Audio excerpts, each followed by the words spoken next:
Salmos 70, 68.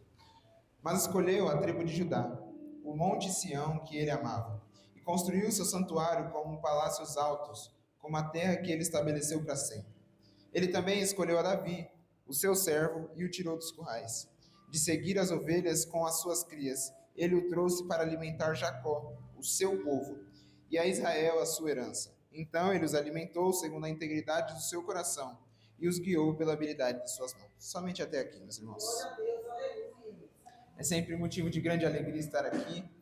Fico muito honrado de estar encarregado de trazer a palavra do Senhor para os jovens.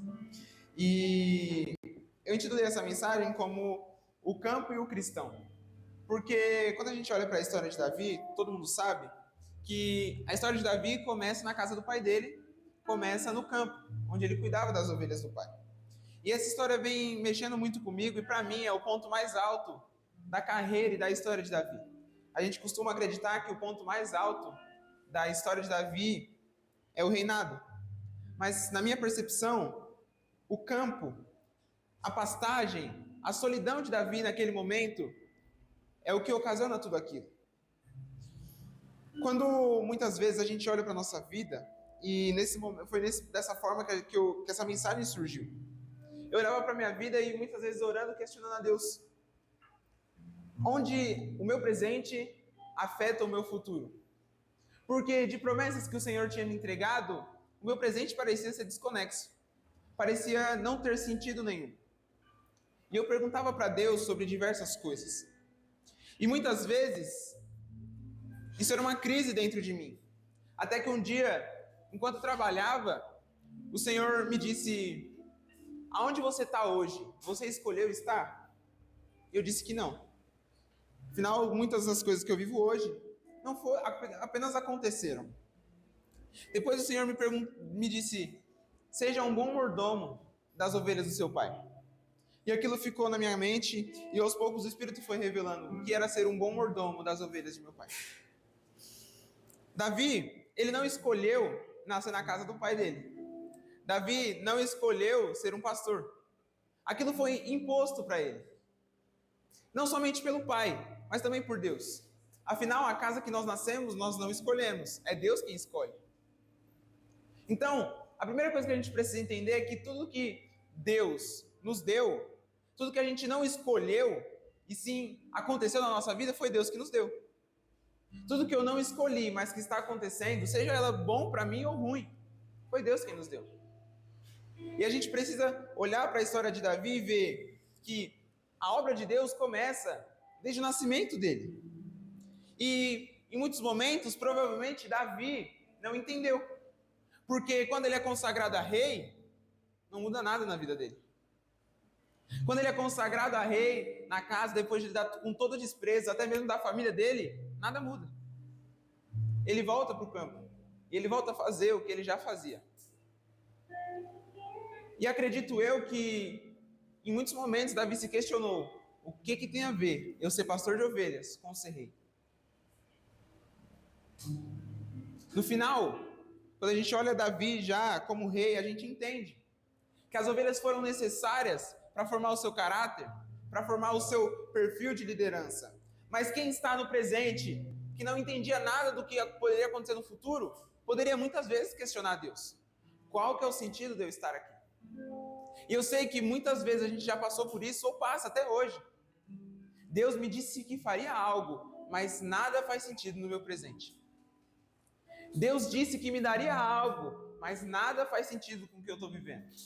Deus disse que eu ia chegar em um lugar, mas eu estou num lugar totalmente oposto. O que Deus vai fazer? Mas Deus gosta muito de fazer isso. Deus ama fazer isso.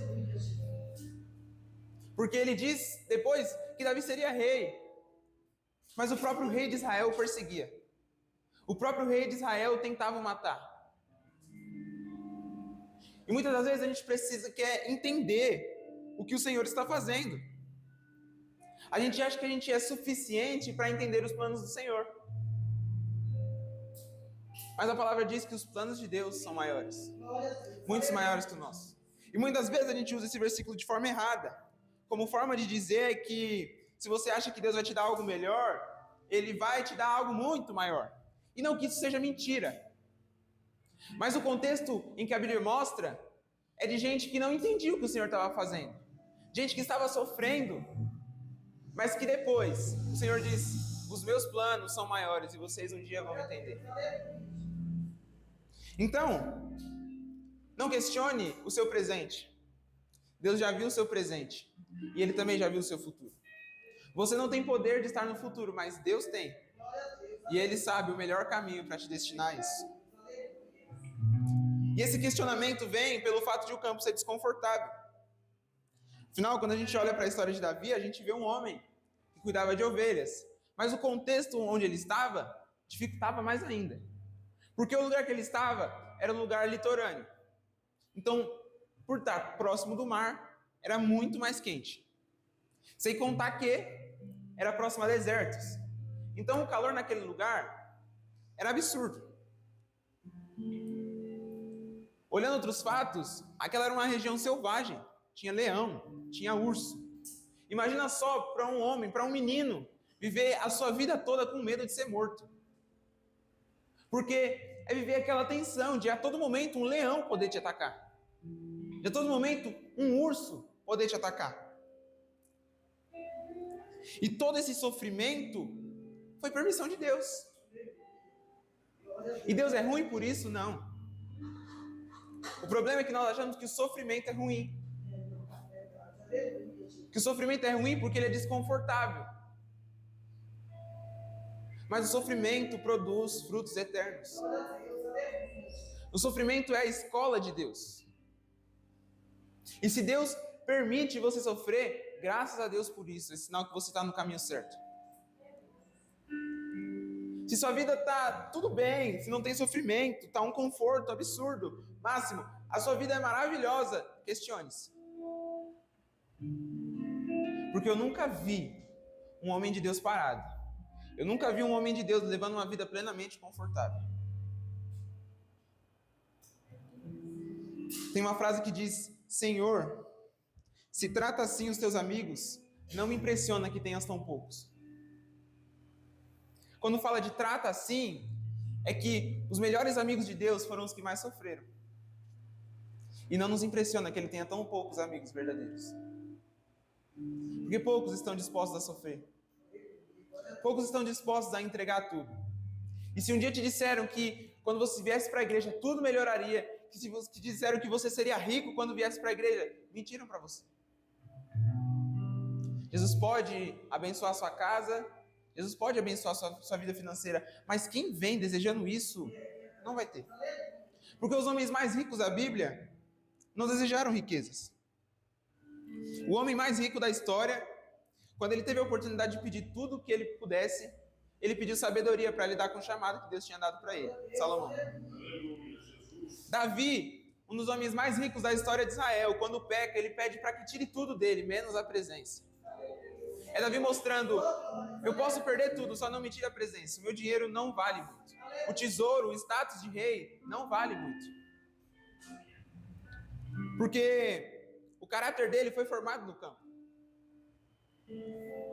Ele foi acostumado a viver sem nada.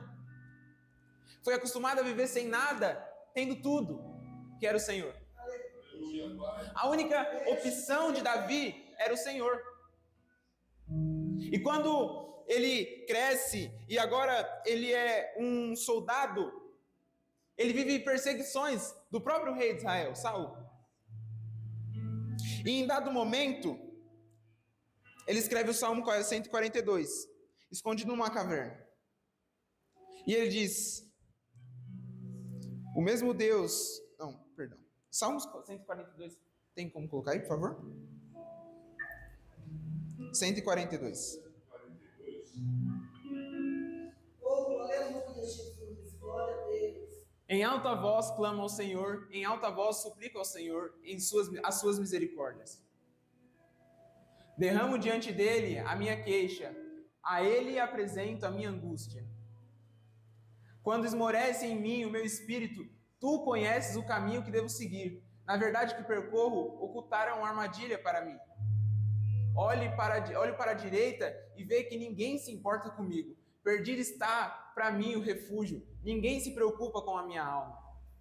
A ti, Senhor, clamei declarando: Tu és o meu refúgio. Minha alma partilha na terra dos viventes. Atende aos meus apelos, pois estou muito exausto. Livra-me dos meus perseguidores, porque são mais fortes do que eu. Tira minha alma desta prisão, para que eu dê graças ao teu nome. Então os justos me rodearão por causa da tua bondade para comigo. Aqui no contexto, Davi já é um homem bem-sucedido na sociedade. Davi já era um líder, um chefe dos soldados. Ele tinha um cargo muito importante no ramo militar, que é um dos ramos mais importantes naquele mundo antigo. Mas diante da morte, ele diz: nada eu tenho, Senhor. Diante da morte, ele não pôde recorrer às suas habilidades. Diante da morte, ele não pôde recorrer ao seu exército.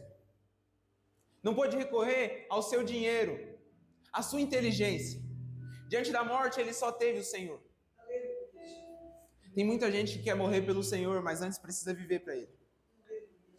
Aleluia. Diante da morte, Davi tinha o Senhor. E diante da sua vida, ele também tinha o Senhor. E isso era mais que suficiente. Hoje eu orava e eu perguntava para o Senhor: por que uma pregação que apenas fala da sua beleza não é o suficiente para a igreja? Porque quando a gente fala da beleza de Deus, quando a gente fala da identidade de Cristo, de que Cristo é suficiente, isso não gera impacto na igreja. Será que a gente perdeu a sensibilidade de olhar para Jesus e encontrar nele tudo que nós precisamos? De olhar para Jesus e ver que Ele é suficiente? Porque isso não é o que nos emociona. Porque isso não é o que nos move a estarmos aqui todos os dias. Há alegria no sofrimento. E essa alegria é o Senhor. Os homens amigos de Deus sofreram, mas nenhum de nós foi tão feliz quanto eles. Filipenses é conhecido como a carta da alegria. Ela é a carta que mais fala sobre alegria. E olha que coincidência. A mesma carta que é a carta da alegria foi escrita na prisão. A mesma carta que Paulo diz para o povo se alegrar era um Paulo dentro de uma prisão, com frio e com fome. O que nos falta é satisfação. Charles Spurgeon, no livro Contentamento, diz que seja sempre suficiente para você pensar que você está onde Deus o colocou. Quando tudo estiver difícil, lembre-se que você está onde Deus te colocou. Quando o mar estiver revolto e você vê a morte frente a frente, você está onde o Senhor te colocou. E não há lugar melhor para você estar. Eu não sei, tua casa pode ter problemas. E você pergunta para Deus: por que eu nasci numa casa assim? O que eu fiz para merecer? Lembre-se, você está onde Deus te colocou. Glória a Deus, aleluia. Você pode fazer escolhas erradas e sofrer as consequências dela. Mas o sofrimento ocasionado por aquilo que você não escolheu, foi Deus que te colocou lá. E se alegre por estar no caminho certo. Se alegre por estar onde Deus te destinou para estar. Deus te colocou ali. Não foi no lugar mais confortável. Talvez não no lugar ideal para a gente. Mas o ideal para Deus. Talvez com as ovelhas. Talvez com o calor. Talvez com as ameaças. Mas é lá que o Senhor queria que estivesse. E não é para sempre. A boa notícia é essa, não é para sempre. Mas é pelo tempo necessário. Se Deus não mudou a direção, é porque você precisa estar lá. Continue lá. Fazendo com excelência o que o Senhor destinou a fazer. Cuide das ovelhas do seu Pai. O campo nos ensina a depender. Porque lá, quando não há ninguém, quando não há riqueza, quando não há recursos, e só o Senhor é suficiente, só o Senhor pode fazer, é lá que a gente entende que só dele vem a vida eterna, só dele vem as nossas forças. Então, quando a gente sofre, a gente é humilhado, a gente é levado a um lugar de completa escassez. É Deus nos mostrando que só Ele é suficiente. Só Ele pode fazer. Glórias, aleluia, Jesus. O sofrimento vai te mostrar que apenas o Senhor pode te dar o que você deseja. Que só o Senhor pode te dar aquilo que a sua alma anseia e aquilo que ela necessita. Então abrace o sofrimento. Porque ele é a escola de Deus. Graças a Deus porque nós sofremos. E graças a Deus porque estamos alegres. A palavra diz que os que olham para o Senhor estão radiantes. Ela não disse que os ricos estão felizes. Ela não disse que os bem-sucedidos estão felizes. Ela diz que os que olham para o Senhor estão radiantes. Você não precisa de circunstâncias para olhar ao Senhor. Apenas contemple a beleza dele.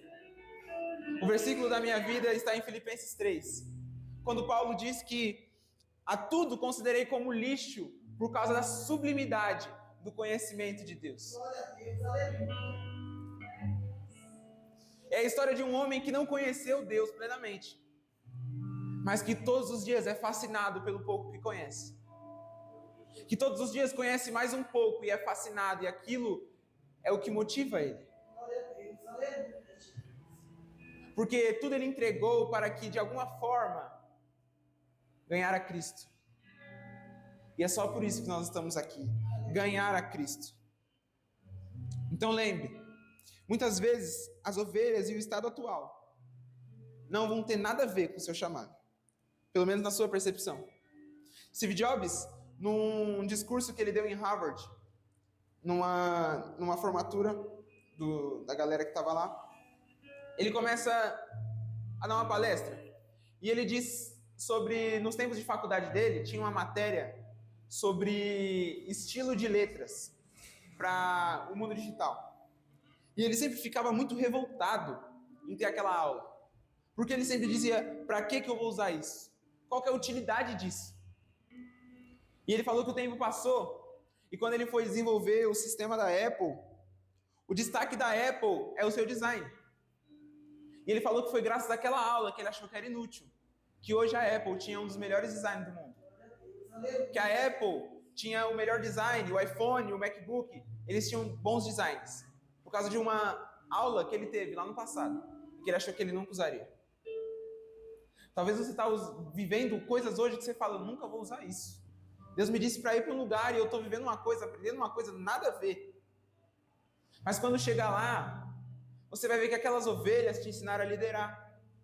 Você vai ver que aqueles ursos e aqueles leões que te atacaram, agora te ensinaram a batalhar. E foi justamente aquele leão que você lutou e que você aprendeu a lutar, que te deu a oportunidade de todo mundo te ver, matando o gigante. Não rejeite a escola de Deus. Seu professor pode errar, você pode errar, mas Deus não. Ele já viu o futuro e Ele já planejou tudo. Meus irmãos, Deus não está com pressa, você está. Está demorando demais para acontecer, está demorando demais para chegar aquilo que o Senhor me prometeu. Deus não está com pressa. E deixa eu te falar, você não está atrasado. Principalmente para os jovens, a gente chega numa fase da vida que a gente acha que a gente está atrasado. E a gente olha para os outros, a gente olha para pessoas que têm 30, 40 anos e a gente fala, meu Deus, eu estou atrasado. Quantas vezes eu não fui assim? Olhava para uma pessoa de 40 anos e me comparava, eu tenho 17. Muitas vezes achei que, por erros, atrasei coisas da minha vida. E muitas vezes a gente acha que a nossa idade está passando e a gente precisa cumprir algo. Mas olha só, o mesmo Deus que criou o universo em 6 dias, Ele é suficiente para transformar a sua história em 1 segundo. Deus não está atrasado e nem com pressa. Ele só precisa de um instante para transformar tudo. Deus não está rendido ao nosso imediatismo, de achar que tudo é para hoje, que tudo é para agora. Não. Deus sabe. E 30 anos, 20 anos, 40, 50 não é muito para Deus. Porque Ele estava lá quando nada havia. Milhões e milhões de anos sem nada existir. Em apenas 6 dias tudo se fez. Apenas um momento é suficiente para mudar a sua história.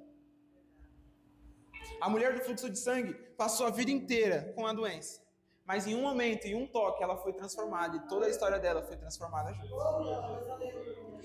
Deus não precisa de tempo. Deus está acima do tempo. Então não pense que Deus está demorando. Ele está no momento certo. E nem pense que Ele está caprichando. Ele já caprichou. Ele não precisa de tempo para caprichar. Quem precisa evoluir hoje é a gente. Mas que o nosso coração esteja voltado para o céu. Não somente para promessas, mas para a promessa eterna, que é Ele virá. Que a gente esteja eternamente cantando Maranata, ora vem, Senhor Jesus. Porque Deus não treinou Davi a vida toda para ele ser rei. Deus não cuidou e ensinou Davi a vida toda para ele ser rei.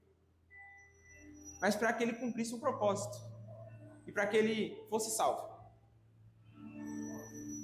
Deus não está preocupado com o nosso sucesso aqui na terra. Ele é muito pequeno. E Ele não pode dar aquilo que só o Senhor pode dar. Então, seja fiel no campo. Seja fiel ao que Deus te entregou hoje. Não foi sua escolha, fique tranquilo. É melhor sofrer por aquilo que a gente não escolheu pelo que aquilo que a gente escolheu. Porque o sofrimento por aquilo que a gente não escolheu não é culpa nossa. E a gente só precisa confiar que Deus vai fazer. O sofrimento que a gente não escolheu, a gente pode não saber o meio, mas o final a gente sabe. Vai dar certo. Nós vamos vencer. Mas o sofrimento que nós escolhemos significa que nós estamos no caminho errado. E aí a gente lida com dois problemas. Lidar com o sofrimento do nosso presente e voltar para o caminho certo, que é mais difícil ainda. Então, que Deus direcione a nossa vida. Que a gente não viva como órfão. Órfãos que se preocupam com o dia de amanhã. Órfãos que têm pressa em saber o que vai acontecer. A gente tem pai. Você tem pai. Você tem pai e o seu pai cuida de você. E muitas das vezes a gente pode passar 20, 10 anos na igreja e não ver Jesus como nosso pai. Quantas vezes eu vi pessoas dizendo tem que andar assim na igreja porque a gente não fica assim na frente de um juiz. Acontece que Jesus não é meu juiz. Ele já pagou o preço, Ele é meu pai. Deus não está tentando me julgar. Deus não está aqui para me julgar. Ele é meu pai. E Ele vê cada um de nós como pai. E talvez a gente saiba, porque eu já passei por isso. A gente saiba que Jesus é nosso pai, mas a gente não vive como se Ele fosse. A gente precisa de uma revelação interna de que Deus é nosso pai. E é possível a gente viver a vida toda sem ser revelado no nosso interior que Deus é nosso pai. Vivendo como órfãos espirituais, que obedecem a Jesus por mera religião. Órfãos espirituais que acham que precisa fazer algo para serem aceitos. Enquanto o nosso pai diz, eu te aceito. Não há nada que você possa fazer para que eu te aceite, mas eu fiz tudo para te aceitar. O homem que, na parábola de Jesus, vai dizer que ele larga tudo, pede a herança do pai e abandona o pai. Mas quando ele volta para ser como escravo, mas o pai aceita como filho e como posição de honra. Dá um anel para ele. Porque não é pelo que a gente faz, é pelo que ele fez. E ele fez o suficiente. Ele fez mais do que tudo. Deus é suficiente para a nossa orfandade. E que hoje a gente saiba que a gente não anda sozinho. E que o nosso Pai nos enxerga e cuida da gente. E que o campo não é para sempre, mas ele é necessário. E que o campo é o melhor lugar que a gente pode estar. Sofrendo é o melhor lugar que a gente pode estar, porque a gente está com Cristo. E o sofrimento produz um fruto eterno em nós. Que a gente nunca se esqueça disso. Se coloque de pé, por favor.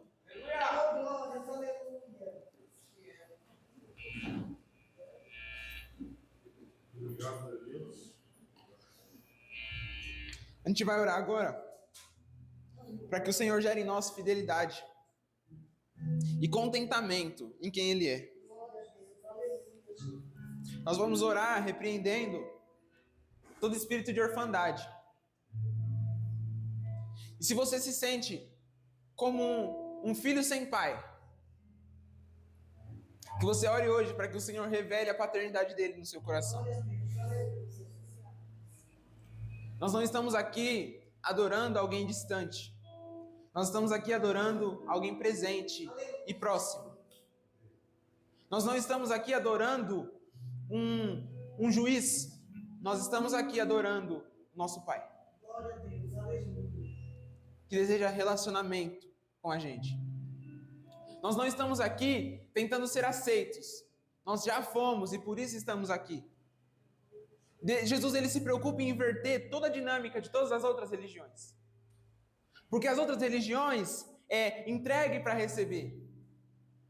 As outras religiões dizem, você precisa fazer algo, gastar sua vida fazendo algo para que eu te aceite.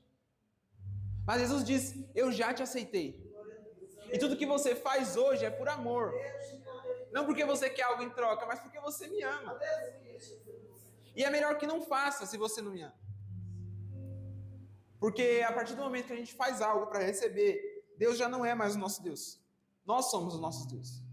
Se a gente vem para a igreja querendo que Deus nos entregue algo, a gente não vem aqui para adorar a Deus, a gente vem adorar nós mesmos. Servir os nossos próprios desejos. Deus não é nosso gênio da lâmpada. Deus é tudo, suficiente, e é nosso Pai. Senhor Jesus, aqui estamos nós diante de Ti. E nós te agradecemos pela Tua bondade. Nós te agradecemos pela Tua presença. Nós te agradecemos pela fidelidade. E hoje, Pai, nos ensine a confiar nos Teus caminhos. E por mais que às vezes eles pareçam confusos, pareçam que não vão chegar a lugar nenhum, nós confiamos que o Senhor é suficiente, que o Senhor vai nos levar ao melhor lugar. Tira de nós hoje o espírito de orfandade. Tira de nós hoje o medo do futuro. Nós somos Teus filhos, nós temos Pai, e o nosso Pai cuida da gente. Nós não vamos mais nos preocupar com o amanhã, porque nós sabemos que temos um Pai que há de prover as nossas necessidades.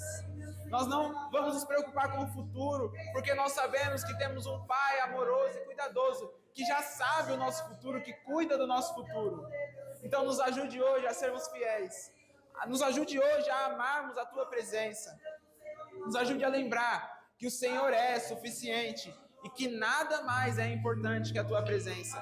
Nós te amamos, te desejamos e queremos mais de Ti.